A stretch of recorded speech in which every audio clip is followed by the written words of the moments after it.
रामायण और महाभारत की बात करें तो लक्ष्मण जी से बड़ा धनुर्धर कोई नहीं था। भले अर्जुन को सर्वश्रेष्ठ धनुर्धर माना जाता है, पर वो भी भीष्म पितामह और गुरु द्रोण को नीति से कभी नहीं हरा सकते थे। अर्जुन देवताओं के राजा इंद्रदेव के पुत्र थे, पर रामायण काल में मेघनाथ ने उसे भी परास्त किया था। इसीलिए उसे इंद्रजित के नाम से जाना जाता है। ये बात तो आप सभी जानते हैं कि मेघनाथ का वध लक्ष्मण जी ने किया था, इसीलिए सभी धनुर्धरों में सर्वश्रेष्ठ माना जाता है। लक्ष्मण जी स्वयं शेषनाग का अवतार थे और उनके पास अनेकों दिव्य अस्त्र थे। फिर भी ये बात जानकर आप चौंक जाओगे कि लक्ष्मण जी अजय योद्धा नहीं थे, अर्थात उसे भी युद्ध में एक अकेले योद्धा ने हराया था, जिसने हनुमान जी को भी बंदी बना लिया था। श्री राम जी से जुड़ गए थे। गोस्वामी तुलसीदास रचित रामायण में मेघनाथ और लक्ष्मण जी के युद्ध का वर्णन मिलता है। मेघनाथ लक्ष्मण जी को हराने के लिए बड़े बड़े अस्त्र का उपयोग किया था, पर लक्ष्मण जी ने उसके हर अस्त्रों का विफल कर दिया था। और आगे तुलसीदास जी लिखते हैं कि मेघनाथ ने वीरघातक अस्त्र का उपयोग करके लक्ष्मण जी को मूर्छित कर दिया था। लक्ष्मण जी को मूर्छित देख राम जी के साथ वानर सेना में दुख पसर गया था। बाद में हनुमान जी द्वारा संजीवनी बूटी द्वारा लक्ष्मण जी को बचाया गया था।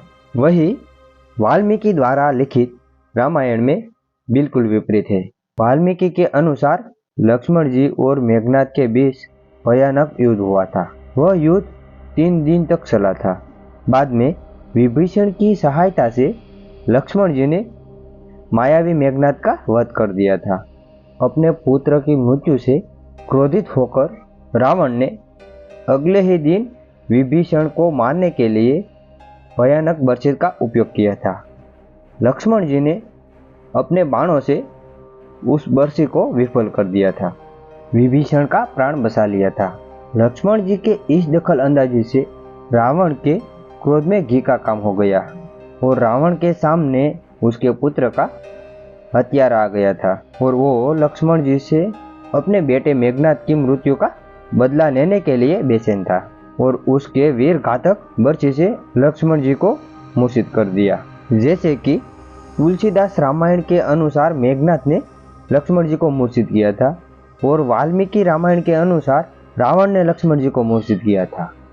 दोनों काव्यों में वाल्मीकि रामायण को अधिक सत्य माना जाता है। इन दोनों काव्यों में भले ही अलग अलग वर्णन किया है, लेकिन दोनों काव्यों में इन बात का जिक्र है कि लक्ष्मण जी मूर्छित हुए थे और हार गए थे। लेकिन ये घटना पहली और आखिरी नहीं थी कि लक्ष्मण जी हारे थे। इन घटना के बाद भी एक अकेले योद्धा ने लक्ष्मण जी को पूरी सेना के साथ अकेले ही परास्त किया था।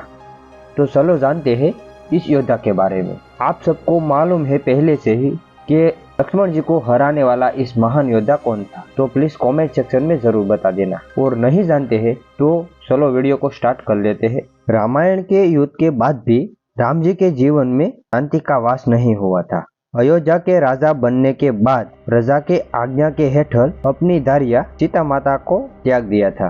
कुल 7 बाद राम जी ने अश्वमेध यज्ञ का अनुष्ठान किया और यज्ञ के नियम के अनुसार उन्होंने अश्वमेध यज्ञ घोड़ा तैयार किया तथा उस घोड़े को अपने सैनिकों के साथ भ्रमण करने के लिए छोड़ दिया। यज्ञ के नियम अनुसार इस घोड़े को रोकने का मतलब राम जी से वैर बांधना था। किसी में भी इतना साहस नहीं था कि घोड़े को रोककर श्री राम जी से वैर कर सके और किसी ने उस घोड़े को नहीं रोका। लेकिन वो घोड़ा वाल्मीकि के आश्रम से गुजर रहा था, तब वहां बढ़ने वाले 2 ऋषि कुमारों ने उस घोड़े को रोक लिया और बांध दिया। तब सैनिकों ने घोड़े को छोड़ने का साहस किया तो उस ऋषि कुमारों ने उस सैनिक को मूर्छित कर दिया। तो यह खबर श्री राम जी को लगी तो उसके अश्वमेध यज्ञ को ऋषि कुमारों ने रोक लिया है। तो उससे निपटने के लिए उसके छोटे भाई शत्रुघ्न को भेज दिया और उस कुमारों के साथ शत्रुघ्न का भयानक युद्ध हुआ और उस युद्ध में शत्रुघ्न मूर्छित हो गए। उसके बाद राम जी ने लक्ष्मण जी को भेजा। उन दोनों के बीच भयानक युद्ध हुआ, पर इंद्रजीत लक्ष्मण जी भी उस कुमारों के हाथों मूर्छित हो गए। बाद में राम जी ने भरत, हनुमान जी और वानरों के राजा सुग्रीव को भेजा। वहां पर पहुंचते ही हनुमान जी समझ गए कि ये पुत्र ऋषि कुमारों नहीं है, बल्कि राम जी और सीता माता के संतान है। इसीलिए हनुमान जी ने बिना लड़े ही उस कुमारों के बंदी बन गए और उसके बाद भरत और वानरों के राजा सुग्रीव को मूर्छित कर दिया। तो ये वीडियो आपको कैसा लगा प्लीज कमेंट सेक्शन में जरूर बताना, और आपको ये वीडियो अच्छा लगा तो प्लीज एक प्यारा सा लाइक भी जरूर दे देना, और ऐसे ही धार्मिक कथा के लिए हमारे चैनल को सब्सक्राइब भी जरूर कर लेना।